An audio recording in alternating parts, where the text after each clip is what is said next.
You're making a mistake right now, and you don't even realize it. Every time you explain yourself too quickly, every time you fill the silence just to avoid tension, every time you say a little more than necessary, you're giving something away.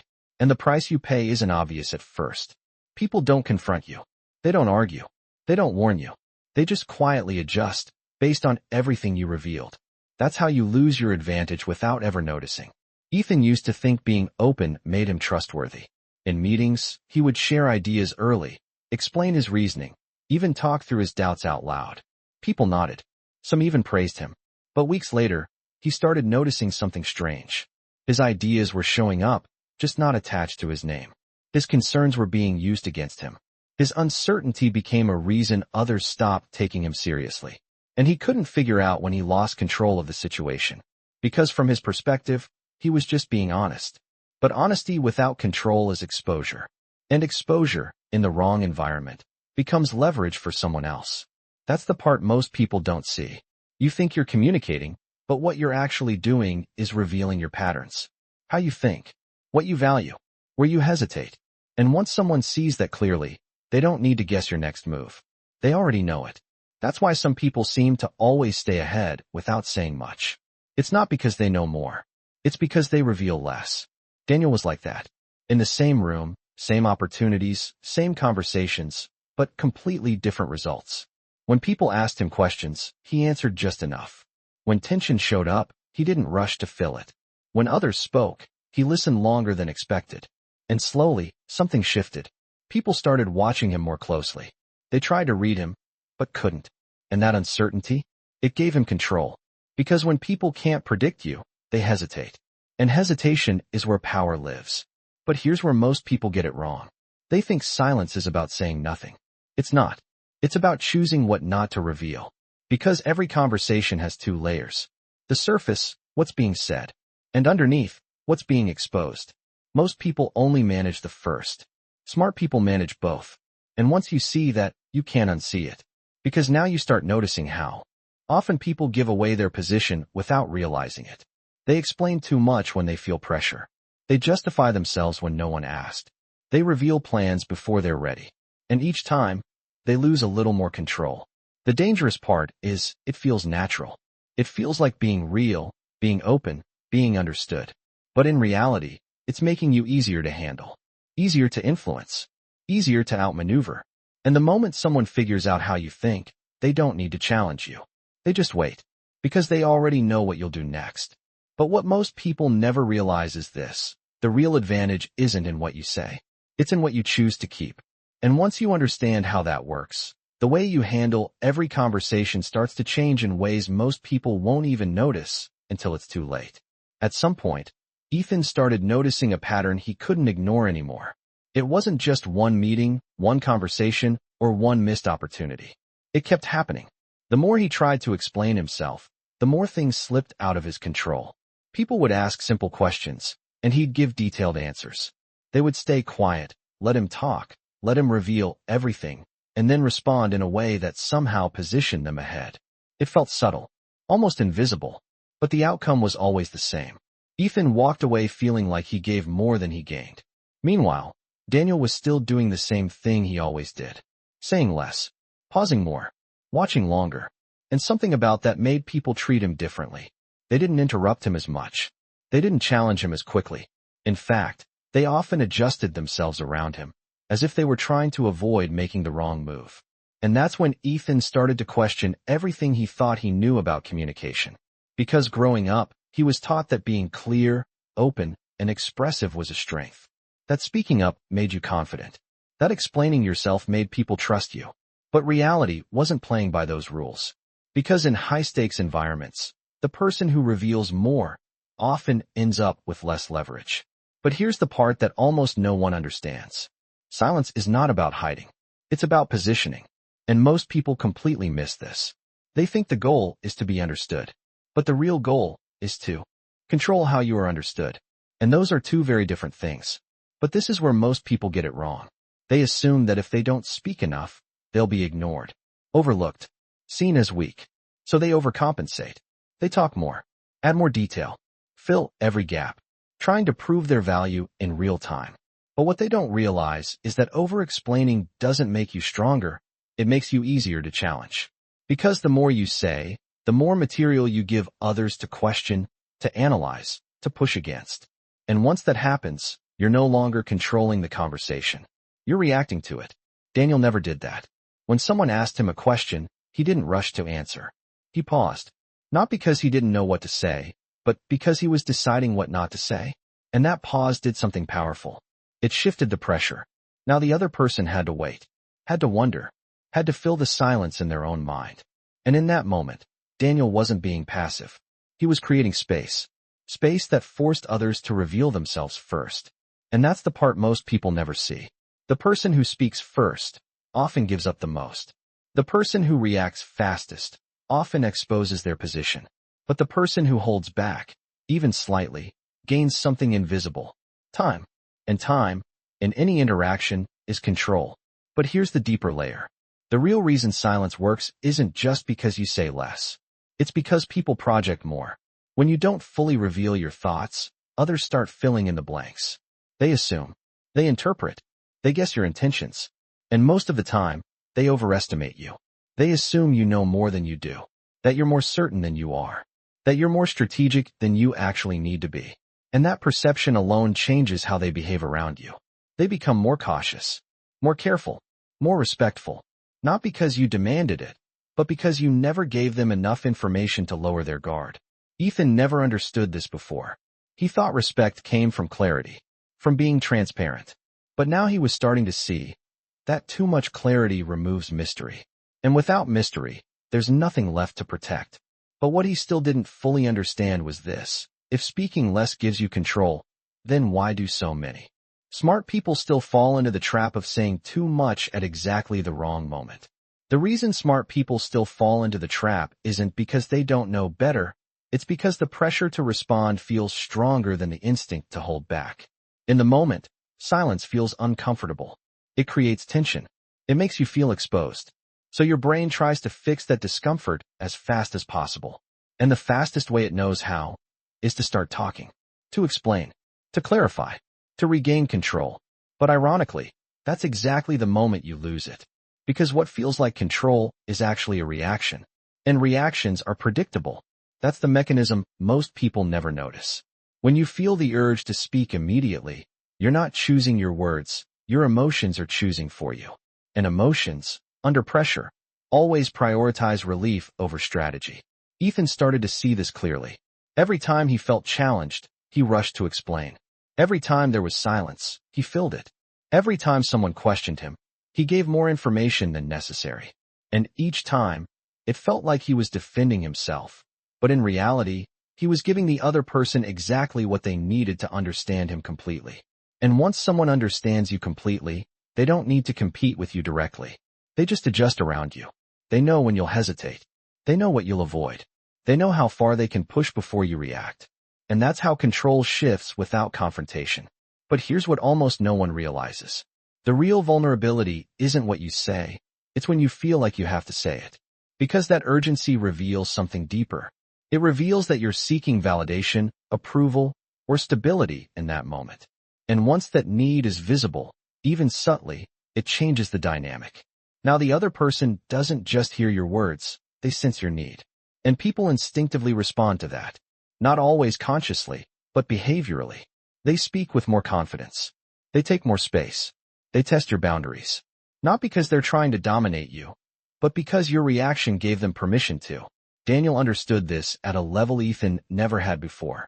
He knew that the moment you feel the urge to explain yourself is the moment you should slow down, not speed up.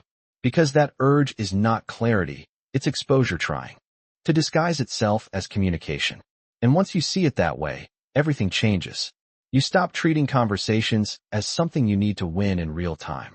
You start seeing them as environments you can shape. Because control doesn't come from saying the perfect thing. It comes from deciding when not to say anything at all. And the psychological effect of that is deeper than most people realize. When you don't immediately respond, you create uncertainty. And uncertainty forces the other person to think more carefully about what they say next. It shifts the balance. Suddenly, they're the one adjusting. They're the one revealing more. They're the one trying to read you. And in that process, they often expose far more than they intended to. But here's the deeper layer most people never reach. It's not just about speaking less. It's about becoming aware of the exact moments where speaking feels automatic. Because those are the moments where you're most predictable. And predictability is where you lose your advantage. Ethan thought his problem was communication. But it wasn't. It was awareness. He wasn't aware of when he was reacting instead of choosing. He wasn't aware of how quickly he gave away his position just to reduce discomfort. And once he started noticing that, he realized something unsettling. Most people aren't being outplayed because others are smarter. They're being outplayed because they're easier to read. But what he still hadn't fully mastered was this. Knowing when to stay silent is one thing, but knowing exactly what to say when you do speak is where the real advantage begins to take shape. Think about the last time you were in a meeting, or even just a casual conversation, and someone asked you a simple question like, "So what are you working on right now?" It sounds harmless, almost friendly, and without thinking, you start explaining. You talk about your plans, your ideas, your next steps, maybe even your concerns. It feels natural. It feels like you're just being open. But here's what actually happens in that moment. While you're talking, the other person isn't just listening to your words. They're mapping you. They're noticing what excites you, what you're unsure about, what you're prioritizing, and where your blind spots are. And by the time you finish speaking, they understand your position better than you realize. Now imagine two different responses to that. Same question. Ethan hears it and immediately starts explaining everything. He goes into detail. He wants to show he's thoughtful, prepared, and serious. But halfway through, the other person already has what they need. They know where Ethan is confident and where he's not. So when the conversation shifts later, they subtly steer it. They challenge the weak points Ethan already revealed. They position themselves around his plan instead of against it. And Ethan doesn't even notice when the balance shifts. It just feels like the conversation didn't go his way. Now look at Daniel in the exact same situation. Same question, same environment, but a completely different response. He pauses for a second, just long enough to break the automatic flow. Then he gives a simple, controlled answer. Something clear, but incomplete. Not vague, not evasive, just not fully exposed. And then he stops. No over-explaining. No filling the silence. And that silence does something interesting. It makes the other person lean in. It makes them ask more questions. It makes them reveal what they're actually trying to find out.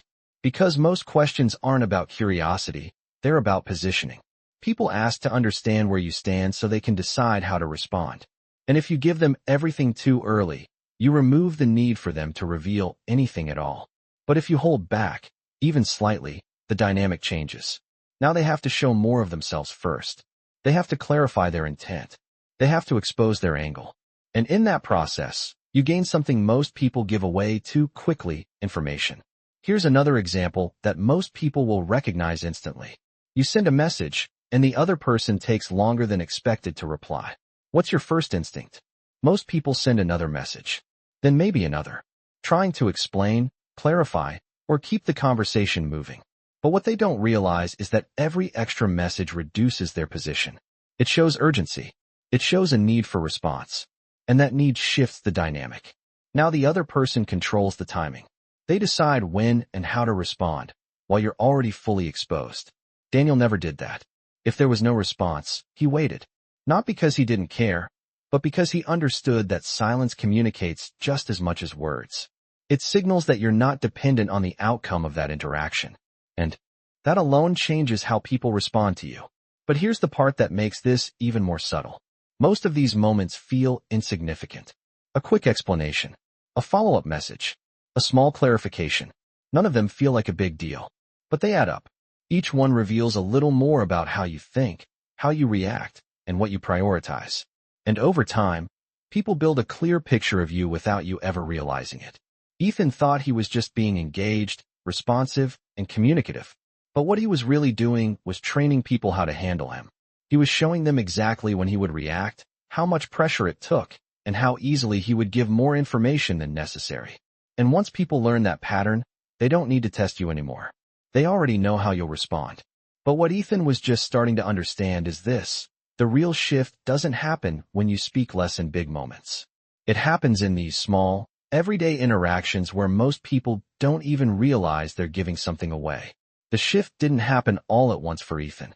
It started in small moments, the exact moments he used to ignore. The next time someone asked him a question, he felt the same bravado kick in, the urge to explain everything, to be clear, to make sure he was understood. But this time he paused. Not long, just enough to notice the urge instead of obeying it. And that pause changed something. Because for the first time, he realized he had a choice. Most people don't think they have that choice. They believe communication is automatic. Question comes in, answer goes out. But that's exactly why they stay predictable. Ethan started doing something different. Instead of answering fully, he answered partially. Not in a defensive way, not in a vague or awkward way, just controlled. If someone asked about his plans, he shared the direction, but not the details. If someone asked for his opinion, he gave the conclusion, but not the entire reasoning behind it. And then he stopped. No extra explanation. No filling the silence. And at first, it felt uncomfortable. Like he was holding something back. Like he wasn't being fully himself. But then something unexpected started happening. People leaned in more. They asked better questions. They revealed more about what they were really trying to understand. And for the first time, Ethan wasn't just reacting to conversations. He was observing them. But this is where most people misunderstand the idea of speaking less. They think it means becoming quiet, passive, or disengaged. That's not what this is. Daniel was never passive. He was precise. Every word he said had a purpose. Every response was measured. He didn't speak less because he had nothing to say. He spoke less because he understood the cost of saying too much. And that's the key shift. It's not about reducing your voice. It's about increasing your control over it. But here's where it gets deeper. The real advantage doesn't come from silence alone. It comes from knowing exactly when to stop. Because most people don't lose control in the first sentence, they lose it in the second and third. They start strong, clear, and confident, and then they keep going. They add extra details, extra justifications, extra context that no one asked for. And that's where the exposure happens. Ethan began noticing this pattern everywhere. Not just in himself, but in others. Someone would make a solid point, and then weaken it by over-explaining. Someone would answer confidently, and then reveal their uncertainty by adding too much. And once you see it, you can't unsee it. Because now you understand that the power of communication isn't in how much you say, it's in how well you stop. So Ethan started practicing something simple. Not easy, but simple. He would answer, and then pause. Even if it felt unnatural. Even if the silence felt slightly uncomfortable. Because that pause did two things. It gave him time to stay in control, and it forced the other person to respond next. And that small shift changed the dynamic more than anything he had tried before. But there's another layer to this that most people never reach. Because controlling how much you say is only the first step. The deeper advantage comes from controlling what people think you're not saying. And that's where Daniel operated differently. He didn't just manage his words, he managed perception. He understood that people don't just react to what you reveal, they react to what they believe you're holding back. And that belief creates a level of caution, respect, and curiosity that can't be forced. It has to be earned through restraint. Ethan was just beginning to understand this. He was learning to pause, to hold back, to stop before over-explaining. But he still hadn't fully mastered the most important part, because knowing what not to say is one thing, but knowing exactly what to leave unsaid so others fill it in for you is where the real game changes. What Ethan was starting to notice wasn't just a change in how conversations felt, it was a change in how people behaved around him. The same people who used to interrupt him now waited. The same people who used to challenge him quickly now hesitated.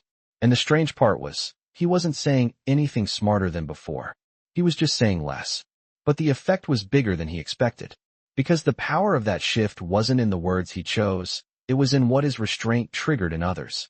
Most people think communication is about delivering information. But in reality, communication is about managing perception. And perception is rarely shaped by what is said alone. It's shaped by what is left incomplete. When you stop before over-explaining, you create a gap. And the human mind hates gaps. It tries to fill them automatically. That's the first mechanism. When Ethan used to explain everything, there was no gap. No need for interpretation. People just listened and moved on. But now, when he held back slightly, people started thinking more. They asked themselves, what is he not saying? Does he know something I don't? Is there more behind this? And those questions change their behavior. Because once someone starts questioning what they don't know, they become more cautious. And caution shifts power. But here's where it gets even more interesting. The second mechanism is projection. When people don't have enough information about you, they don't stay neutral, they project their own assumptions onto you. And most of the time, those assumptions are influenced by how you carry yourself. If you remain calm, controlled, and selective with your words, people don't assume you're empty, they assume you're holding something back. And that assumption alone can elevate your position without you doing anything extra. Daniel understood this instinctively. He didn't need to prove he was capable. He let people come to that conclusion on their own. And conclusions people arrive at themselves are always stronger than anything you try to convince them of directly. That's why over-explaining often backfires. The more you try to prove something, the more you signal that it needs proof. And the moment something needs proof, it becomes questionable. Ethan started seeing this pattern everywhere. The people who talked the most about their value were rarely seen as the most valuable. The people who explained themselves the most were often the ones being questioned the most. And the ones who spoke with restraint were the ones others assumed had depth, strategy, and control. But there's a third mechanism that makes this even more powerful. And this is the one almost no one talks about. It's timing. When you don't rush to respond, you break the expected rhythm of interaction. Most conversations follow a predictable flow: question, answer, response, reaction. Fast, automatic. But when you slow that down, even slightly, you disrupt that flow. And disruption forces awareness. The other person becomes more conscious of what they're saying. They start choosing their words more carefully. And in that moment, the dynamic shifts from automatic to intentional. And whoever controls the pace controls the interaction. Ethan realized that before, he was always playing at the other person's pace, reacting as quickly as possible, trying to keep up. But now, by slowing down, by pausing, by choosing when to speak, he was setting the pace instead. And that changed everything. Because now, he wasn't just part of the conversation, he was influencing how the conversation unfolded. But here's the part that makes this even deeper. None of this works if it's forced. If you try to act silent, while still feeling the need to explain everything inside, people will sense the tension. Because behavior always leaks through intention. Daniel wasn't powerful because he followed a rule. He was powerful because he removed the need to over-explain. He wasn't trying to hold back. He simply didn't feel the need to give more than necessary. And that's a completely different level of control. Ethan was still in the early stage. He was practicing the pause, controlling his responses, holding back information. But internally, the urge was still there. The habit of wanting to explain, to be understood, to make sure nothing was misinterpreted, it hadn't disappeared yet. And that's where the real challenge begins. Because mastering silence isn't about what you do on the outside, it's about what you stop needing on the inside. And until that shift happens, there will always be moments where the pressure builds, and the instinct to say just a little more feels almost impossible to resist. The hardest part for Ethan wasn't learning when to stay silent. It was resisting the feeling that silence meant he was losing. Because every time a conversation paused, every time he chose not to explain, there was a moment where it felt like he was giving up ground. Like the other person might misunderstand him, overlook him, or even think less of him. And that feeling, that discomfort, was what used to push him to speak again. To add just one more sentence, one more clarification, one more detail to fix the silence. But this is where everything changes. Because that discomfort isn't a sign that you're losing control, it's a sign that you're about to gain it. Most people misread this completely. They think confidence feels comfortable, that being in control feels smooth, effortless, natural. But in reality, control often feels like restraint. It feels like holding back when every instinct tells you to move forward. And that's why most people never develop it. But here's the twist that almost no one sees. The real problem isn't that you talk too much, it's that you're trying to control how others see you in real time. Think about it. Every time Ethan over-explained, he wasn't just sharing information. He was trying to shape perception instantly. He wanted to make sure people understood him correctly, saw his value, didn't misjudge him. And that urgency, that need to control perception immediately, is what made him lose control completely. Because the moment you try to control how people see you right now, you become reactive. You adjust your words based on their reactions. You fill gaps based on their silence. You explain more when you feel uncertain. And in doing that, you hand over the very control you're trying to keep. Daniel never played that game. He didn't try to control perception in the moment. He allowed it to form over time. And that's a completely different strategy. Because when you're not rushing to be understood, you don't feel the need to explain everything. You don't feel the pressure to correct every possible misunderstanding. You let people observe you, interpret you, and come to their own conclusions. And those conclusions tend to be stronger, more stable, and often more favorable than anything you could force in a single conversation. That's why silence creates power. Not because it hides you, but because it gives your image time to build without interference. But this is where most people break. Because letting perception form over time requires something deeper than technique. It requires tolerance for ambiguity. The ability to sit in a moment where not everything is clarified, not everything is explained, not everything is controlled. And that's uncomfortable. Especially if you're used to proving yourself, explaining yourself, or making sure you're fully understood. Ethan struggled with this more than anything. There were moments where he said less, but then spent the next hour overthinking, wondering if he should have said more, if he came across the wrong way, if people misunderstood his intention. And that mental loop almost pulled him back into his old pattern. But slowly, he started to notice something important. The situations he worried about the most rarely turned out the way he imagined. People didn't think less of him. They didn't dismiss him. In fact, they often leaned in more, paid closer attention, and treated him with more consideration than before. And that's when he realized something that changed everything. Most people aren't analyzing you as deeply as you think, until you give them a reason to. And over-explaining is one of the fastest ways to give them that reason. Because the more you say, the more there is to question, to interpret, to challenge. But when you speak with restraint, you limit that surface area. You give people less to dissect and more to assume. And assumptions, when guided by calm and control, often work in your favor. But here's the deeper layer Ethan was just beginning to understand.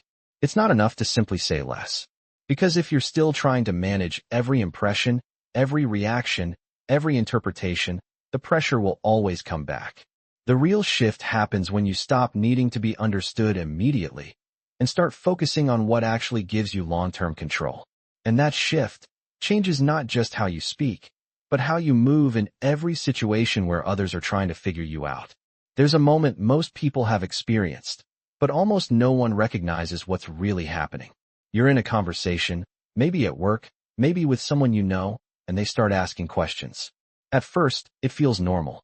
What are you planning next? Why did you choose that approach? Are you sure that's going to work? The tone is casual, curious, even supportive. And without thinking, you start answering. You explain your reasoning. You clarify your decisions. You try to show that you've thought things through.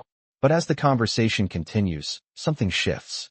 The questions become more specific, more pointed. And before you realize it, you're no longer just sharing, you're defending. You're justifying. You're trying to prove that your choices make sense. And the strange part is, you don't even remember when that shift happened. Because it didn't happen suddenly. It happened gradually, through a series of small responses where you gave just a little more each time. This is one of the most common ways people get subtly controlled in conversations. Not through force, not through pressure, but through guidance. The other person doesn't need to dominate you directly. They just need to lead you into revealing more than you intended. And once you do that, the dynamic changes completely. Now they're not trying to understand you. They're evaluating you. They're looking for gaps, weak points, uncertainty. And every extra detail you provide gives them more to work with. Ethan used to fall into this all the time. He thought he was just being cooperative, engaged, helpful. But in reality, he was being guided into overexposure. He would answer one question, then another, each time adding more detail, more explanation, more context. And by the end of the conversation, he had laid everything out. His plan, his doubts, his assumptions. And the other person? They had revealed almost nothing. That's the imbalance most people never notice. The one who speaks more, gives more. And the one who gives more, loses position. But here's where it becomes even more subtle. Sometimes, the manipulation isn't in the questions themselves, it's in the silence that follows. You say something, and the other person just looks at you. No reaction. No immediate response. Just silence. And that silence feels uncomfortable. It creates pressure. So what do most people do? They keep talking. They add more explanation. They try to fill the gap. And in doing that, they give away information that was never asked for. This is one of the simplest, most effective ways to get someone to reveal more than they intended. And most people fall for it. Without realizing it's happening. Daniel never did. When faced with that kind of silence, he didn't rush to fill it. He let it sit. Because he understood something most people don't. Silence is not empty. It's a tool. And whoever breaks it first often gives up control. But here's the twist that makes this even more dangerous. The people who use these tactics don't always do it intentionally. Sometimes, it's just behavior they've learned over time. They've realized, consciously or not, that asking the right questions and staying quiet gets them more information, more leverage, more control. And because it feels like a normal conversation, you don't see it as manipulation. You see it as interaction. That's why it's so effective. Because you don't defend against something you don't recognize. Ethan started noticing this pattern everywhere. In meetings, in casual conversations, even in simple text exchanges.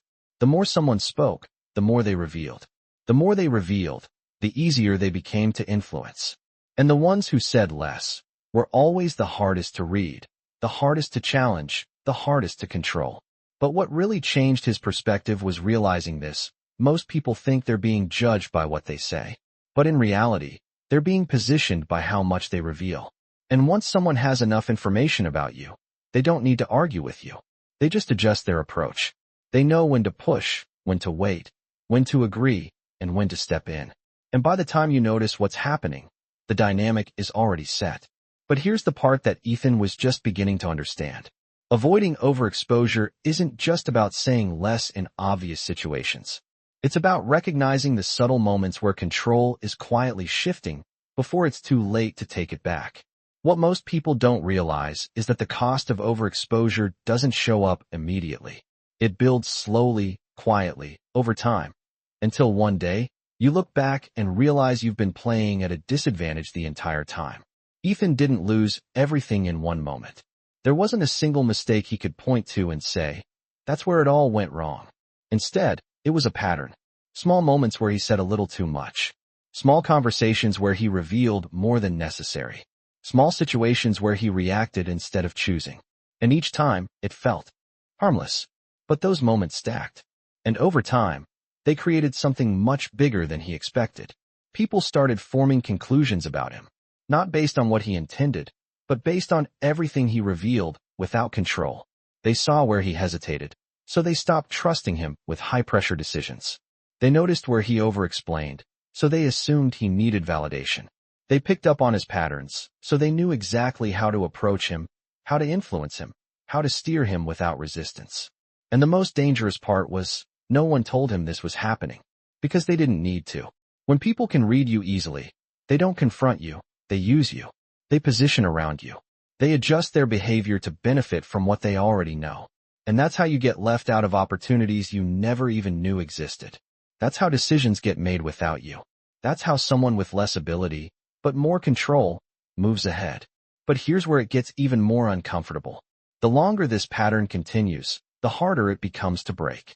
Because once people understand how you operate, they stop questioning it. They expect you to respond a certain way. They rely on your predictability. And the moment you try to change, it feels unnatural, not just to you, but to them. Ethan started noticing this when he began speaking less. At first, people reacted differently. They asked if he was okay, if something was wrong, why he was being so quiet. Not because silence was strange, but because it didn't match the version of him they had already learned. And that's the trap most people fall into. They don't just lose control in individual conversations, they build a reputation of being easy to read. And once that reputation is set, every interaction reinforces it. Every time you over-explain, you confirm what people already believe about you. Every time you react quickly, you strengthen the pattern. Every time you reveal more than necessary, you make it easier for others to predict your next move. And predictability, over time, becomes limitation. Because people don't just respond to who you are, they respond to who they think you are. And if what they think is based on a version of you that always reveals too much, reacts too fast, and explains too often, then no matter how capable you are, you'll always be seen within that frame. But here's the part that most people never connect. This doesn't just affect how others see you, it affects how you see yourself. Because when you constantly explain, justify, and react, you train your own mind to operate from a position of defense. You start thinking in terms of proving instead of positioning, reacting instead of choosing, responding instead of controlling. And over time, that becomes your default state. Ethan realized that the real cost wasn't just lost opportunities or subtle manipulation. It was the fact that he had been living in a reactive loop without even knowing it. Always adjusting, always explaining, always trying to keep up with how others responded to him. And that loop kept him one step behind in every important situation. Because control doesn't belong to the person who reacts best. It belongs to the person who doesn't need to react immediately at all. But by the time most people realize this, they've already built habits that are hard to break. They've already trained others how to handle them. They've already given away more than they can easily take back. And that's why the real danger isn't just that you're talking too much. It's that every time you do, you're reinforcing a version of yourself that becomes harder and harder to escape. By the time Ethan understood the cost of overexposure, he also realized something deeper. Speaking less was only the surface-level skill. The real advantage came from something far more precise. It wasn't just about holding back words. It was about controlling how every word shaped the interaction. That's when he started noticing a different pattern in people like Daniel. They didn't just speak less, they spoke with intent. Every response had structure. Every sentence had direction. And most importantly, every answer created a position, not just information. This is where the next level begins. Because once you stop over-explaining, you create space. But what you do with that space determines whether you gain control or lose it again in a different way. Most people, when they try to speak less, become vague, unclear, passive, and that creates a different problem. Instead of being predictable, they become dismissible. But Daniel never crossed that line. He wasn't vague. He was selective. And there's a critical difference between the two. Being vague means you don't provide clarity. Being selective means you provide clarity, but only on your terms. That's the principle Ethan had to learn next. Don't remove information, shape it. Instead of explaining everything, you deliver the outcome first. The conclusion, the decision, and then you stop. You don't immediately justify it. You don't rush to prove it. You let it stand. Because the moment you rush to justify your position, you weaken it. You signal that it needs support. And anything that needs support can be questioned. But when you state something clearly and pause, you create a different dynamic. Now the other person has to decide how to respond. They can agree, they can question, or they can reveal their own position. But either way, they move next, not you. And that's where control starts to solidify. Ethan began practicing this in small ways. Instead of saying, I think we should do this because, he would say, we should move in this direction. And then stop. No extra explanation. No immediate defense. And at first, it felt risky. Like he was leaving himself exposed. But what actually happened was the opposite. People didn't challenge him more, they challenged him differently. Instead of attacking everything at once, they had to choose specific points to question. And that gave Ethan something he never had before, clarity on where the real pressure was coming from. But here's where it gets even more strategic. The highest level isn't just about controlling what you say, it's about controlling when you expand. Because not all information has the same value at every moment. Some information strengthens your position if revealed later, but weakens it if revealed too early. Daniel understood timing in a way most people never do. He didn't reveal everything up front. He layered information, just enough to move the conversation forward, but never enough to give away the full picture. And that layering created momentum. Because each time the conversation progressed, he had something new to reveal, something to clarify, something to add on his terms. That's how he stayed in control, even when others were more vocal. Ethan started to see this clearly. Before, he treated communication like a download. Get everything out as quickly and clearly as possible. But now he saw it differently. Communication wasn't about transferring information. It was about managing flow. What you release, when you release it, and how much you hold back at each stage. And once you understand that, you stop thinking in terms of did I explain this well? And start thinking in terms of did I position this correctly? But here's the part that separates average awareness from real control. You don't always need to respond directly. Sometimes the strongest position comes from redirecting. Instead of answering a question fully, You shift it. You respond to the intention behind the question, not the question itself. And that does something subtle but powerful. It breaks the other person's control over the direction of the conversation. Because now, instead of you following their lead, they're forced to adjust to yours. And that shift, even when small, compounds over time. But Ethan was still learning this. He was getting better at speaking less, better at structuring his responses, better at holding back information. But he hadn't fully mastered the final layer yet. Because even with all these principles, there are moments where pressure spikes, where the stakes feel higher, where the instinct to explain, to prove, to regain control returns stronger than ever. And in those moments, the difference between someone who understands the strategy and someone who lives it becomes impossible to ignore. By now, Ethan could see the pattern clearly, not just in himself, but everywhere around him. Conversations weren't random. Reactions weren't accidental. And the people who seemed to move ahead quietly weren't lucky. They were operating by a different set of rules. At first, he thought the lesson was simple: speak less. But the deeper he looked, the more he realized that was just the entry point. Because speaking less without awareness doesn't give you control. It just makes you quieter. And being quiet without intention doesn't protect you. It just makes you invisible. The real shift was understanding that every interaction is a positioning game. Not in an aggressive way, not in a manipulative way, but in a structural way. Every word you say either strengthens your position or weakens it. Every response either gives you more control or hands it over. And most people don't lose control because they're wrong. They lose control because they reveal too much before they understand the situation. That's the core pattern Ethan had been missing. He thought communication was about expressing himself clearly. But in reality, it was about reading the moment before deciding how much of himself to express. And once that clicked, everything started to connect.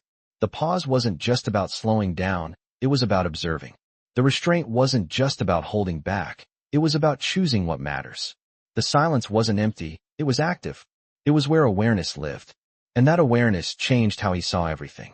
He started noticing how often people gave away their position without realizing it. How quickly they reacted when challenged. How easily they filled silence when it felt uncomfortable. How much they revealed when they felt the need to be understood immediately. And once you see that pattern, you stop competing the way most people do. You stop trying to win by saying more, proving more, explaining more. Because you realize that the person who controls the flow of information controls the interaction. Daniel had always operated this way. Not because he was trying to outplay anyone, but because he understood something most people overlook. Control isn't loud. It's not obvious. It doesn't need constant reinforcement. Real control is quiet, steady, and often invisible. It shows up in the moments where nothing is said, but everything is decided. And that's why people underestimate it. Because they're looking for signals in what's visible. Confidence, dominance, assertiveness. But the real signals are often in what's withheld, in what's not rushed, in what's left incomplete. Ethan used to think that if he didn't explain himself fully, people wouldn't see his value. But now he understood something far more powerful. Value that needs to be explained constantly loses strength. Value that is revealed gradually builds weight over time. And that changes how people respond to you. Because when you don't push your position, people test it less. When you don't rush to prove your thinking, people question it less. When you don't expose every detail, people assume there's more beneath the surface. And those assumptions, when combined with calm, controlled behavior, create a presence that doesn't need to compete directly. But here's the final realization that brought everything together for Ethan. None of this is about winning individual conversations. It's about shaping how you are perceived across many interactions. Because no single moment defines your position. It's the accumulation of small signals, small pauses, small decisions to hold back, small choices to stop before over-explaining. And over time, those signals form a pattern. And that pattern becomes your identity in the eyes of others. Someone who is hard to read, hard to pressure, hard to predict. And once that identity is set, you don't need to fight for control anymore. You already have it. But what Ethan was just beginning to understand is this. Reaching that level isn't about learning a few techniques. It's about rewiring how you respond under pressure. Because when the stakes are higher, when the room is more intense, when the consequences feel bigger, that's when the old instincts come back strongest. And in those moments, everything you've learned gets tested in a way you can't fake. At this point, Ethan understood the concepts. He saw the patterns. He recognized the moments where people gave away control without realizing it. But understanding something and executing it under pressure are two completely different things. Because when you're in the moment, when someone is looking at you, waiting for a response, when the silence stretches just a little too long, everything you've learned gets tested instantly. And if you don't have something concrete to fall back on, you'll default to your old habits without even noticing. That's why Ethan needed something simple. Not easy, but simple enough to apply in real time. The first shift he made was this. He stopped answering immediately. Not dramatically. Not in a way that felt forced. Just a small pause. 1 or 2 seconds. Enough to break the automatic reaction. Because that tiny gap is where control begins. It gives you space to decide, instead of react. Most people skip that step entirely. They go straight from question to answer, without ever checking if the answer they're about to give actually serves them. But once Ethan started pausing, he noticed something. The urge to explain didn't disappear, but it became visible. And once you can see the urge, you don't have to follow it. The second shift was even more subtle. He stopped trying to close every loop in a conversation. Before, if he said something, he felt the need to make sure it was fully understood, fully clear, fully explained. Now, he allowed things to remain slightly open. Not confusing, just not fully resolved. And that did something unexpected. People leaned in more. They asked questions. They engaged differently. Because when everything is explained, there's nothing left to explore. But when something is left incomplete, even slightly, it creates curiosity. And curiosity pulls people toward you, instead of you pushing information toward them. The third shift was where things started to feel different at a deeper level. Ethan began choosing what kind of information he shared, not just how much. Before, he treated all information the same. If it was relevant, he said it. If it was true, he explained it. But now he started filtering. He asked himself, even if only for a split second, does this strengthen my position, or just satisfy the moment? And that question changed everything. Because a lot of what he used to say wasn't necessary, it was emotional. It was driven by the need to be understood, to be seen, to avoid being misinterpreted. But when he stopped feeding that need, his communication became sharper, cleaner, more controlled. And people responded to that immediately, even if they couldn't explain why. But here's where most people stop too early. They think these actions, pausing, saying less, holding back, are enough. And on the surface, they are. They will already put you ahead of most people. But there's a deeper layer that Ethan was just starting to touch. Because doing these things externally is one level, but not needing to do them internally is another. Right now, Ethan still felt the tension. The silence still felt slightly uncomfortable. The urge to explain still showed up. He was managing it, but it was still there. And that means, under the right pressure, it could come back. That's the part most people never fully solve. They learn the behavior, but not the internal shift behind it. And without that shift, control is temporary. It works when you're focused, when you're aware, when you're thinking about it. But in moments where the stakes are higher, where emotions rise, where the environment becomes unpredictable, you fall back to what feels natural. And for most people, what feels natural is still over-explaining, oversharing, overreacting. Ethan knew he wasn't there yet. He was getting better, more aware, more intentional. But he could still feel the gap between controlling his behavior and truly changing his instinct. And that gap is where the real transformation happens. But it's also where most people stop, thinking they've already gone far enough. By now, Ethan had changed the way he spoke. He paused. He filtered. He stopped over-explaining. And from the outside, it looked like he had learned the skill. Conversations felt different. People treated him differently. The dynamic had shifted in ways that were impossible to ignore. But deep down, he knew something wasn't fully complete yet.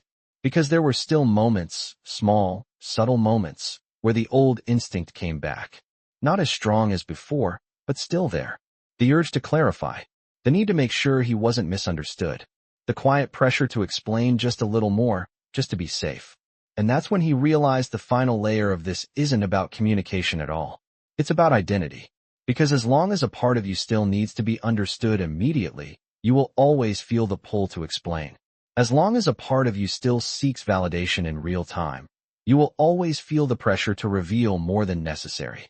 And as long as that pressure exists, your control will always be conditional. It will depend on how aware you are in that moment, how calm you feel, how much you remember what you've learned. But real control doesn't depend on conditions. It comes from something deeper. It comes from removing the need itself. Daniel never struggled with silence, not because he trained himself to hold back, but because he no longer needed to give more. He didn't feel the urgency to prove his thinking. He didn't feel the pressure to fix how others perceived him instantly. He understood something that most people spend years trying to learn. You don't control how people see you in a single moment. You influence how they see you over time. And once you accept that, something shifts internally. You stop chasing immediate clarity. You stop correcting every possible misunderstanding. You stop reacting to every signal, every pause, every expression.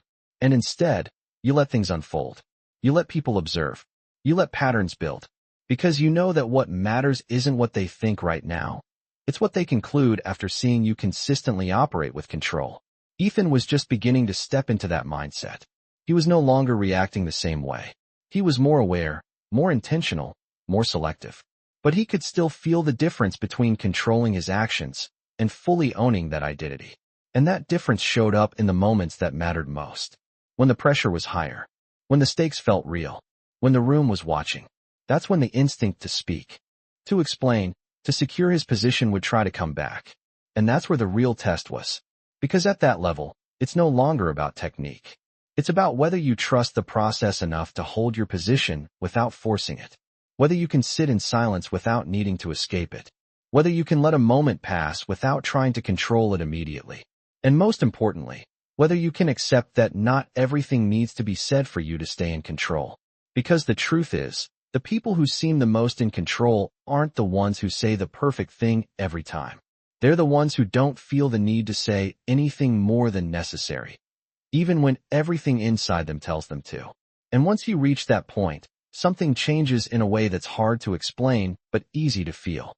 Conversations slow down around you. People become more careful with their words.